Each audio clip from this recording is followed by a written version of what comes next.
प्रिय मित्रों, नमो बुद्धाय। मैं अमरचंद अपने चैनल बोधि सुविचार के माध्यम से आज मैं बाल वग्गों के विषय में बात करूंगा, उसका वर्णन करूंगा।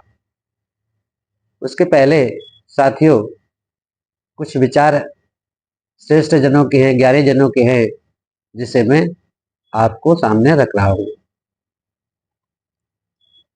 मित्रों, चल रही प्रथाओं को अगर हम विचार करते हैं तो ऐसा प्रतीत होता है कि समाज को सत्य और असत्य का सही मार्गदर्शन ठीक ठीक ढंग से नहीं दिखाया जा रहा है। इस व्यवस्था में बिल्कुल नहीं मिलता है। यहाँ पर आडंबर और पाखंड पर ही विद्वानों के द्वारा शिक्षा समाज को दी जा रही है। ठीक उसी प्रकार से लगता है जैसे सुंदर फूल गंधहीन होते हैं, दिखने में सुंदर लगते हैं, लेकिन गुणों से वो मिथ्या होते हैं। ऐसे एक समय की बात है कि महाकश्यप जो आजीवक थे और ये अग्नि पूजक थे तथा यज्ञ हवन और अग्नि पूजा पाठ में बहुत अधिक विश्वास रखते थे। एक समय भगवान बुद्ध जो है गंगा नदी के किनारे बैठे, वो ध्यान मुद्रा में बैठे थे। उसी समय महाकश्यप उनके पास पहुंचते हैं और वहां जब भगवान बुद्ध को देखते हैं कि वो ध्यान मुद्रा में बैठे हैं तो वही कुछ समय के लिए वो बैठ जाते हैं। कुछ समय के बाद वो जब कहते हैं कि बुद्ध बुद्ध बुद्ध, तो भगवान बुद्ध जो है ध्यान मुद्रा से बाहर आते हैं और महाकश्यप से कुशल क्षेम पूछते हैं।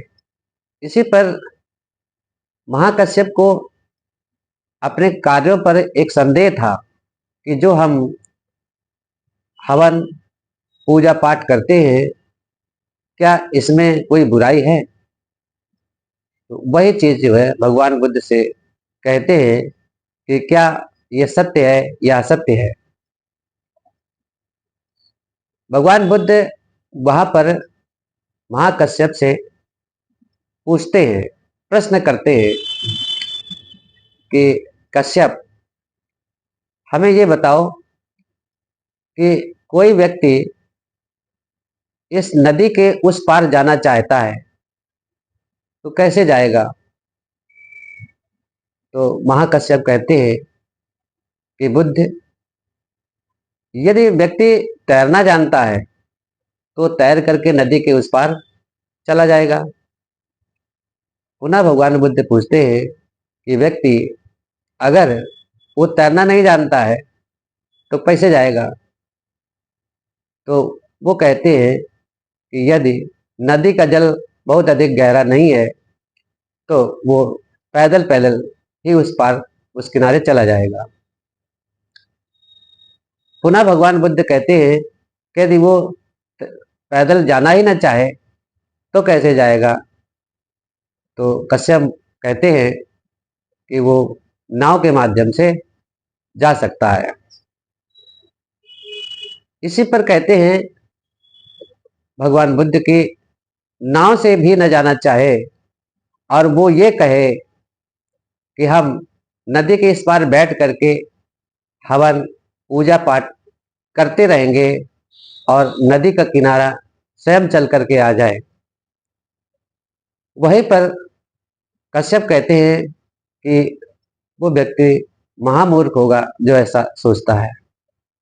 तो यही इसी बात पर भगवान बुद्ध कहते हैं कि बताओ कश्यप, आप जो हवन करते हो, यज्ञ करते हो, पूजा पाठ करते हो, तो फिर इससे फायदा क्या है? क्या मतलब है इसका? वहीं पर कश्यप कहते हैं, बुद्ध आप धन्य हो, ज्ञानी हो, आप कृपा करके हमें दीक्षा प्रदान करे, वहीं पर भगवान बुद्ध कश्यप को दीक्षा दे देते हैं। दोस्तों, बाल वग्गों में आज हम बताने जा रहे हैं कि इसमें बाल का मतलब जो है मूर्खता से लिया गया है, ऐसे लोग जो मूर्ख होते हैं। तो भगवान बुद्ध कहते हैं कि मूर्खों से का साथ न करो, मूर्खों की संगति न करो। यदि कहीं पर आप विचरण कर रहे हैं, कहीं जा रहे हैं, तो साथ में अगर सही मित्र नहीं मिलता है तो आप अकेले ही चलें, लेकिन कई मूर्खों के साथ मित्रता करके उनके साथ न चलें। क्योंकि मूर्ख जो है, सबसे बड़ा मूर्ख वही है जो मूर्खता को नहीं जानता है और अपने को जो है वो ज्ञानी समझता है। उसकी स्थिति उसी भांति है जैसे दाल में करछुल रहती है, लेकिन वो दाल का स्वाद नहीं चख पाती है। इसी तरह से मूर्ख जो है जीवन भर पंडित के साथ रहे, उसकी सेवा करे, लेकिन उसे धर्म का ज्ञान नहीं होता है। मूर्ख लोग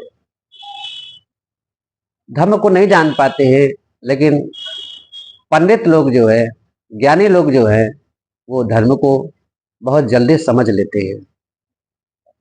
यदि मूर्ख जो है पाप कर्म करता है और करते रहता है, तो उसे वो पाप कृत्य जो होते हैं वो उसको उसी तरह लगते हैं जैसे मीठा शहद होता है। लेकिन जैसे उन पाप कर्मों जो उसके द्वारा किए गए हैं, जब उनका फल वास्तव में मिलने लगता है तो दुखी रहता है, जीवन भर दुखी रहता है। भगवान बुद्ध श्रावस्ती जेतवन में जो सेवक हैं उनको वो शिक्षा दे रहे हैं, धम्म देशना दे रहे हैं, धम्म दीक्षा दे रहे हैं। उसी में कहते हैं कि दीघा जागृतो रति दीघम सतस्य योजनं दीघो बालानां संसारो सदम अविजानतं। दीघा जागृतो रति दीघा सतस्य योजनं, अर्थात ये जागने वाला जो है, जब किसी को जागना पड़ता है रात में, तो उसको रात जो है बहुत लंबी लगती है। सुख की रात जो होती है वो बहुत जल्दी कट जाती है, लेकिन दुख की रात जो है बहुत ही कठिन लगती है। उसी प्रकार से जो थका हुआ व्यक्ति होता है उसको योजन, योजन का अर्थ है कि जैसे हम किलोमीटर कहते हैं, यानी दूरी, दूरी यानी रास्ता, रास्ता बहुत लंबा लगता है, बहुत जो थका हुआ व्यक्ति है। दीघो बालानां संसारो सधम अभिजानतम, सधर्म को न जानने वाले मूर्ख लोग जो है उनके लिए संसार बहुत लंबा लगता है। चारच्चे दगादिच्छे सेयम सदिश मंतनो एक चरियम दलांग करिया नति वाले सहायता। कहते हैं कि विचरण करते हुए यदि आपके साथ श्रेष्ठ जन नहीं है या आपके तरह नहीं है, तो उनका साथ न करें, उनके साथ किसी भी प्रकार की मित्रता न करें। कुत्ता मत्य धन्न मत्य इति बालो वियंचति अत्ता ही यत्नो नत्य कुत्तो कुत्तो कुता धनं।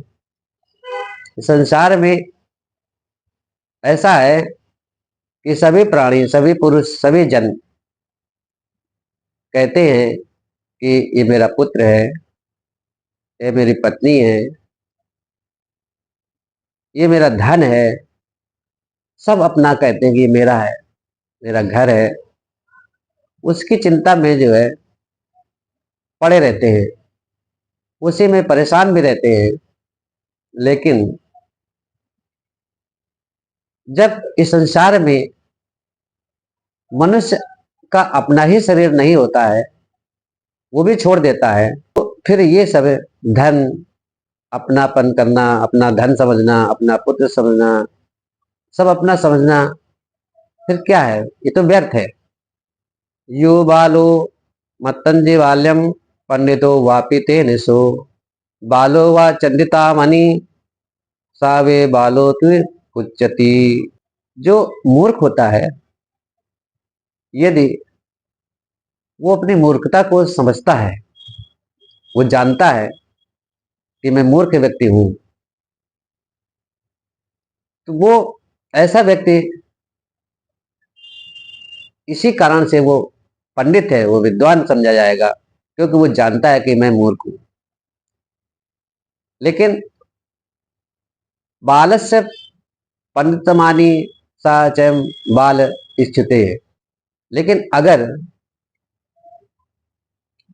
मूर्ख हो और अपने को पंडित कहलाता हो, यानी मूर्ख आदमी जो है, यदि अपने को पंडित समझता है और वो जगह जगह पर अपनी बातें इस तरह की करता है, तो उसे बहुत, सबसे ज्यादा वो यथार्थ में वही मूर्ख है, यथार्थ में, वास्तव में वही मूर्ख कहलाता है। यावजीवं पीचे बालो पंडित परितुपासिति नासो धम्मम विजानाति दब्बे सुपरंसे यथा। यदि मूर्ख जीवन भर पंडित के साथ रहे, यदि मूर्ख व्यक्ति बहुत दिनों तक पंडित के साथ रहे, पंडित का यहाँ पर विद्वान से है, तो वो धर्म को वैसे ही नहीं जान पाता है जैसे कि कचली दाल के स्वाद को नहीं जान पाती है।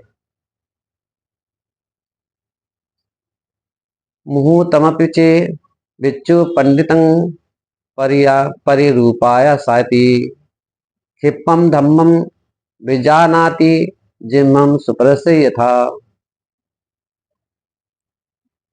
यदि जिस पुरुष एक मुहूर्त में भी पंडित के सेवा में रहे, यदि कोई व्यक्ति मुहूर्त की बात करे और पंडित के साथ रहे, तो वह शीघ्र ही धर्म को जान लेता है। लेकिन जैसे उसी तरह से जान लेता है जैसे जिभ्या दाल के रस और उसके स्वाद को जान लेती है। मित्रों, आज का वीडियो यही तक रहेगा। कल पुनः हम दूसरे पार्ट में बाल बग को बताएंगे। मित्रों, अगर ये वीडियो आप लोगों को पसंद आता है तो कृपया सब्सक्राइब करना ना भूलें और शेयर करें, लाइक करें। धन्यवाद।